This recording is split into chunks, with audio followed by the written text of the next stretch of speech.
Salut! Bon, je sais ce que vous vous dites. C'est quoi ce truc? Eh, il parle de quoi? C'est nouveau comme concept.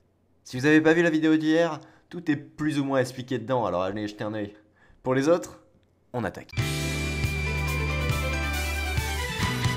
Récemment, en me baladant dans un magasin multimédia, je suis tombé sur une petite bombe au rayon manga.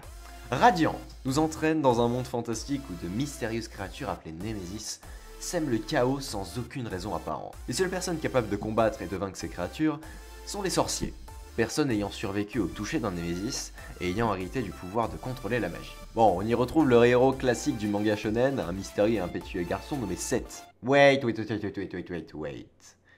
vous fait pas penser à quelqu'un? Mais si, imaginez avec les cheveux roses? Bon, gros bourrin dans l'âme assez classique de shonen, il a cependant une particularité. Contrairement aux autres sorciers, Seth n'a pas besoin d'accessoires pour contrôler la Fantasia, l'énergie magique d'or radiante. Car il peut la canaliser à main nue. Ouais, le mec c'est pas un petit joueur dès le début. Pas comme lui. Non attendez. On va pas partir dans un débat, hein, mais me dites pas que Naruto il est fort au début. Rappelez-vous son deuxième combat, il bat un ninja avec sa technique du harem. Seth apprend alors par des brigands l'existence d'une rumeur concernant la création des Némésis. Ces derniers viendraient d'une porte qui relierait le monde de Seth au monde des Némésis. Cette porte s'appelant le Radiante. Waouh, oui, c'est le titre du manga, on sait ce que ça veut dire. Je voyais déjà les gens qui allaient dire « Pourquoi ça s'appelle Radiante ?» Après avoir vaincu le Némésis, Seth décide de laisser sa mentor, Alma, et de partir à la recherche du Radiante, dans le but de le détruire et de sauver le monde de tous les Némésis. Bien évidemment, vous en doutez, il va pas se balader tout seul dans ce monde-là.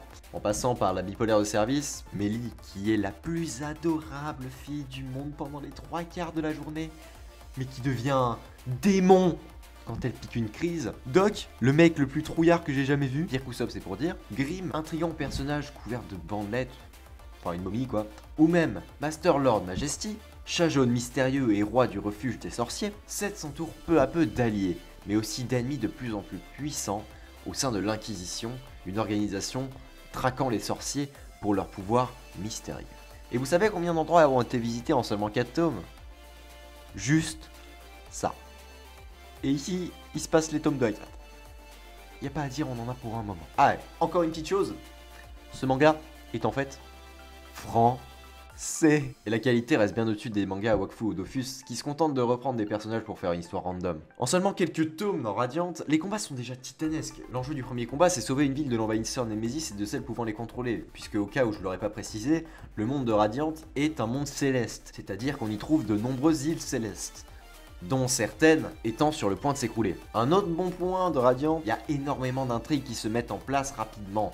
Allez, pour vous donner 2-3 exemples sans vous spoiler. Tout d'abord, nous avons le mystère entourant le Radiant, est-ce qu'il existe ou pas, mais également le but de l'Inquisition, qui reste très mystérieux en 4 tomes, pour l'instant on ne sait vraiment pas de quoi ça va parler, et plus particulièrement de ce mystérieux encapuchonné qui semble être assez proche de Seth. Allez, avec un peu de déduction, vous avez une chance sur 2 de trouver qui c'est.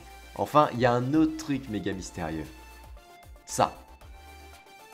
La série compte à ce jour 7 tomes que vous pouvez retrouver un peu partout, notamment un petit pack qui devrait plaire à ceux qui veulent découvrir le manga.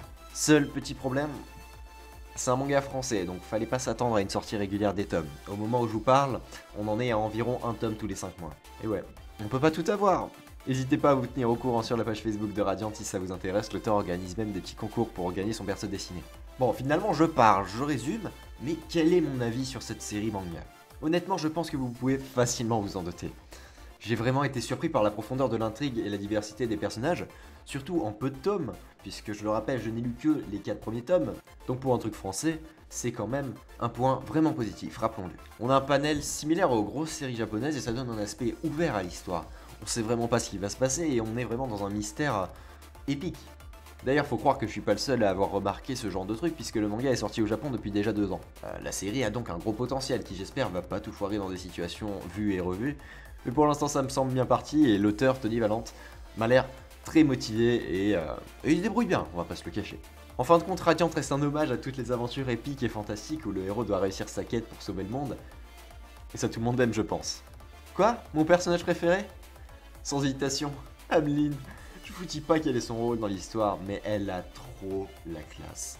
Et son passé te fait directement t'attacher à elle. C'est pour ça que j'espère la revoir le plus vite possible dans l'histoire. À moins que... Bon, la fin approche, je m'excuse donc de ne pas pouvoir développer plus certains aspects. N'hésitez pas à aller voir la vidéo de l'atelier QRB où vous pouvez voir une approche différente et peut-être un peu plus poussée du manga. Ainsi qu'une interview de l'auteur qui date de 2 ans, mais qui, je pense, devrait vous plaire si le manga vous plaît. Vous voulez savoir ce qui vous attend pour la prochaine vidéo de ce type? Eh bien disons que ça concerne un événement annuel. Saurez-vous lequel?